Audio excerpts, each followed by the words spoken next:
Bonsoir Philippe Rossi. Bonsoir à vous. Des centaines de personnes ont assisté au meeting de Jean-Luc Mélenchon à Toulouse. Oui, c'était avant-hier, mardi soir. Jean-Luc Mélenchon a attaqué la Macronie devant un public électrisé. Mélenchon, président. Non, là, c'était plutôt Mélenchon, Premier ministre. Ben oui, Jean-Luc Mélenchon, Premier ministre, c'est même le slogan de la campagne de la NUP aux législatives. Et mardi soir, le fondateur de la France Insoumise en a remis une petite couche. Il n'a qu'à dire, monsieur Macron, si la NUP gagne les élections législatives, je reconnaîtrai le résultat et je nommerai comme Premier ministre ce que la coalition des partis qui se trouvent dans la NUP a désigné, c'est-à-dire moi.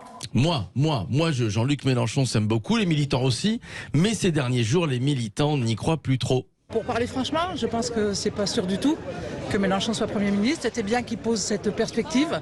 Et ce n'est pas la seule à en douter, cette militante. Si on arrive à avoir le maximum et Jean-Luc Mélenchon Premier ministre, ce serait idéal évidemment. Sinon, on se contentera du maximum de députés. Voilà tout. Voilà ce que dit Sandrine, militante toulousaine. Thierry qui rajoute, honnêtement, je n'y crois plus du tout, mais je pense que ça va se jouer à peu de choses. Voilà. Certains militants ont un peu le blues ces derniers jours. Certains espèrent grappiller des voix chez les abstentionnistes. Les jeunes, par exemple, 70% des jeunes ne sont pas allés voter. S'ils se bougent un petit peu, le bip, dit-il, au deuxième tour, dans certaines circonscriptions. Le bip, c'est quoi ? Le cul. Dans certaines circonscriptions, ça peut passer. Voilà ce que pense Huguette, sympathisante LFI qui était au meeting de Toulouse. Bref, en off, certains cadres de la France Insoumise nous assurent que le plus convaincu, c'est bien Jean-Luc Mélenchon.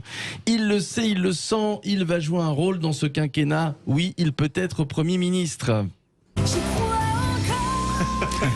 Mélenchon y croit encore. Tiens, les vraies voix. Tiens, Philippe Bilger, est-ce que vous y croyez qu'il y croit ?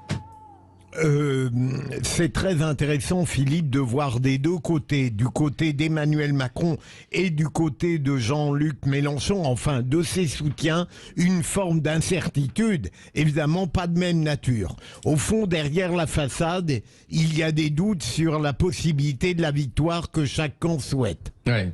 Pierre-Yves Martin. Il y a un pour coup qu'il de soit Premier ministre, il faut qu'il y ait une majorité absolue de la NUP. Non, mais il y a une histoire de théâtralisation depuis 2, 3, 4 semaines, de coups de poker, de communication très forte, très puissante. Bah, c'est un slogan marketing, voilà. Mélenchon Premier ministre. Voilà. Oui.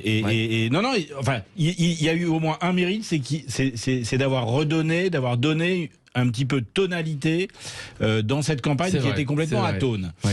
Mais passé ça, je trouve que on vit bien dans une société du tout média, de grande communication, où finalement le papier cadeau semble être plus important que le contenu. Lydia. Moi, je trouve que Jean-Luc Mélenchon est l'un des derniers politiques qui arrive à faire des coups, qui arrive à raconter une histoire aux Français et à refaire naître une partie de l'échiquier politique qui était quand même dans un état de léthargie avancée. C'est déjà une victoire pour lui que d'avoir réussi, lui qui avait été éjecté du Parti Socialiste, d'avoir réussi à tuer le Parti Socialiste, d'être en force, d'avoir fait cette coalition et d'être en capacité, d'après les estimations, d'avoir plus de 180 députés. C'est déjà une victoire en soi. Le fond est désastreux. Est-ce qu'il croyait une seule seconde qu'il pouvait être Premier ministre ? Je ne le crois pas.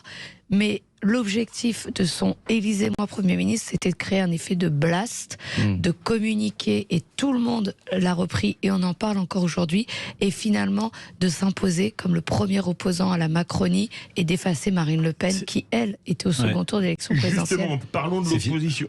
Très court. Non, mais je trouve que ce que vous dites, Lydia, c'est très juste. Et il y a une vraie traduction de ce qu'est un positionnement, une démarche marketing en politique. Il le sait très clairement et il le sait. Il l'a analysé. Hier, j'étais sur une autre station de radio et en off, il le racontait. Son positionnement, le personnage qu'il s'est créé, c'est pour marquer les esprits des Français, c'est pour s'imposer et vraiment, il a vraiment décortiqué ça et il le fait de manière magistrale. S'il ne devient pas Premier ministre en 10 secondes, c'est la retraite pour lui dimanche soir, Jean-Luc Mélenchon. Philippe Bilger. Une belle retraite. Je crois pas. Je n'imagine pas cette bête politique ne pas trouver le moyen de demeurer et d'exister. Mais n'oubliez pas que la République, c'est lui. Oui, je ne suis pas persuadé. Il ne faut pas oublier que cette personnalité rare et exemplaire sur certains plans peut irriter aussi beaucoup de Français. Sa personnalité n'est pas suffisamment neutre pour plaire à tout le monde. Merci beaucoup Philippe Rossi. À 18h30, notre grand débat. Macron aurait-il dû aller à Kiev plus tôt? Vous êtes 61,4% à dire non. On va parler de ces déclarations qui continuent en ce moment même. Restez bien avec Les Vrais Voix sur Sud Radio.